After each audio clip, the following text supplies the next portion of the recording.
High summer in the rural hinterlands always carries the thick, suffocating scent of sun-scorched cedar and drying rice stalks. As the midday sun reaches its zenith, bleaching the landscape in a blinding, unforgiving white, the boundary between the physical world and the ancient, hidden shadows begins to warp and shimmer like a fever dream. Here, amidst the endless emerald fields where the power lines hum with a low, electric vibration, the air is heavy with a silence that feels older than the mountains themselves. The rhythmic, deafening roar of cicadas creates a dense wall of sound that vibrates against your eardrums, masking the movement of anything stalking through the tall grass. You find yourself wandering down a narrow dirt path, where the wind suddenly carries a sound that defies nature, a deep mechanical repetition of syllables that makes the hair on your neck stand on end. The tall, weathered electric poles stand like skeletal guardians, their tangled wires whispering warnings in the hot breeze. Some paths are meant to be walked alone, while others are guarded by those who claimed this land long before the roads were paved. In the late 1990s, these quiet villages became the setting for stories of a presence far too tall for the world of men. If you catch a glimpse of a wide-brimmed hat rising over the horizon, pray that the light of dawn reaches you before she does. The light in these remote districts has a way of tricking the eye, turning the swaying bamboo into reaching limbs and the rustle of the wind into hushed, conspiratorial whispers. As you pass the rusted remains of a neglected bus stop, the dust kicked up by your feet seems to hang suspended in the air, refusing to settle, as if the very gravity of the place has been compromised. There is a sense of being observed not by eyes, but by the landscape itself, where every weathered shrine and moss-covered stone serves as a silent witness to a tragedy that hasn't yet reached its conclusion. You are no longer a visitor. You are a trespasser in a domain where the laws of the modern world have no jurisdiction, and the only certainty is the growing, cold weight in the pit of your stomach. It starts as a vibration in the chest before it ever reaches the ears, a low, hollow thumping that mimics the beat of a dying heart. Po, po, po, po. The sound is neither human nor animal. It is a mechanical, rhythmic stuttering that seems to emanate from the very air around you. As you look toward the tree line, the natural world suddenly falls into a terrifying, absolute silence. The birds vanish, and the cicadas cut their song short, as if the land itself is holding its breath in the presence of a predator. Then you see it. Rising above the height of the 2-meter fences, far taller than any woman should be, is the crown of a straw hat. She moves with a fluid gliding motion that ignores the uneven terrain, her white summer dress fluttering like a funeral shroud against the vibrant green of the fields. She stands 8 feet tall, a towering vertical anomaly that breaks the logic of the landscape. Her face remains a void of deep ink shadows beneath the brim of her hat, but you can feel her gaze, cold, ancient, and hungry. To look upon her is to accept a pact you never signed. She has seen you, and now, the rhythmic pulsing of her voice will follow you into the deepest parts of the night. Her height creates a sickening sense of vertigo, an optical illusion that makes the trees seem small and the sky seem too close to the earth. There is no sway to her hips as she moves, no sound of footsteps against the dry earth.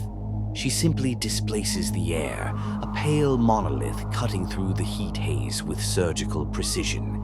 Even as she disappears behind a farmhouse, the ho, ho, ho continues to echo, bouncing off the wooden walls and into your very soul, leaving a trail of frost in its wake despite the blistering sun. You realize with the jolt of pure adrenaline that she wasn't just passing through. She was measuring the distance between her hand and your shoulder. Local folklore calls her Hachishakusama, the 8 feet tall lady, a manifestation of a curse that has haunted these prefectures since the dawn of the shogunate. Legend says she was once a vengeful spirit of the mountains, bound and sealed by ancient priests who placed 4 sacred Jizo statues at the cardinal points of the village. For decades, these stone guardians held the darkness at bay, acting as a spiritual cage that kept her tall shadow from encroaching on the world of the living. But in the late 1990s, time and neglect caused the seals to crumble. A single crack in the stone was all it took for the boundary to shatter. She does not hunt for food, nor does she seek simple revenge.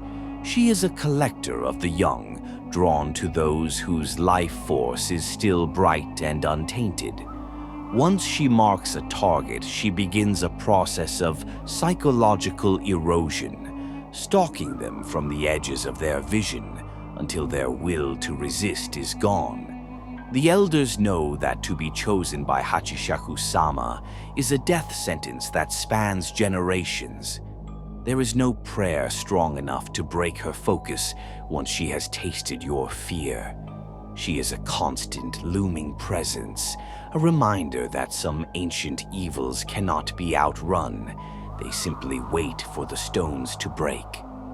The ritual of her capture was lost to the fires of the mid-20th century, leaving the current generation with nothing but fragmented warnings and half-remembered prayers. In the shadow of the 1990s industrial boom, the villagers began to forget the old ways, allowing the moss to reclaim the statues and the sacred ropes to rot away in the humidity.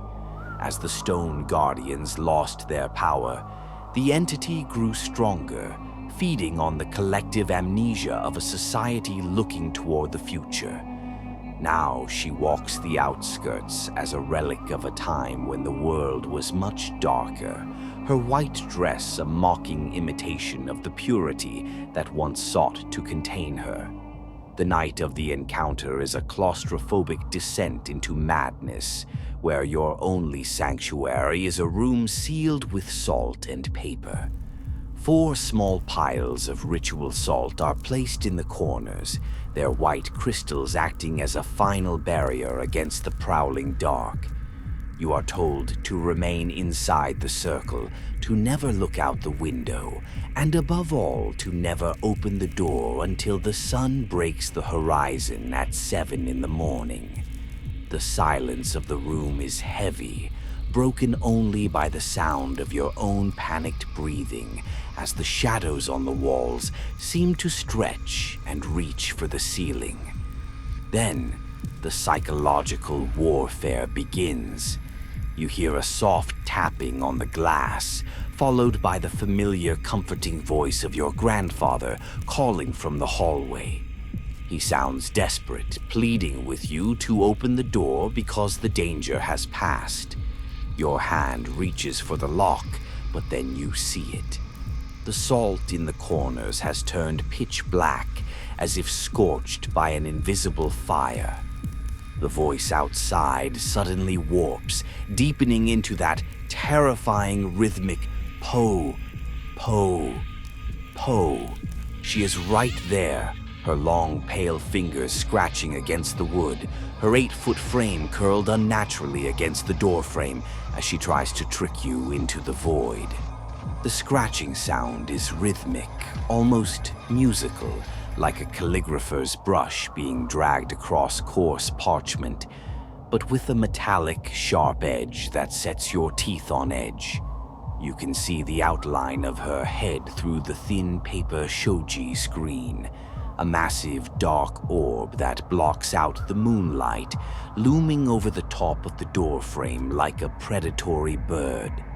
Every time she speaks with the voice of your loved ones, the air in the room grows colder, and the flickering candlelight casts shadows that dance with a life of their own. You are trapped in a 3 by 3 meter box, realizing that the thin wooden door is the only thing standing between you and an eternity in her white, lightless world. Escape is never a victory. It is merely a stay of execution. As the first light of dawn bleeds across the sky, you are whisked away in a frantic, high-speed flight toward the border of the prefecture. Monks and priests surround the vehicle, their chants a desperate shield against the white figure that glides along the roadside, keeping pace with the car at 60 miles per hour. You risk one final look in the rearview mirror and see her standing on the horizon, her hat gone, her eyes 2 pits of eternal night, her wide, frozen smile a promise that the chase is not over, merely paused. Crossing the border brings a hollow sense of relief, but the price of survival is the total loss of your past.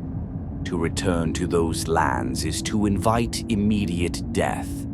You are forever banished from the home of your ancestors, a nomad in a world that feels increasingly thin and fragile. The legend of Hachishakusama serves as a grim reminder that the modern world is built over a foundation of ancient terrors that never truly sleep. You may live your life in the city, but every time you see a tall shadow or hear a rhythmic thumping in the distance, you will remember the lady in white. She is still there, 8 feet tall and infinitely patient, waiting for you to look back just one more time.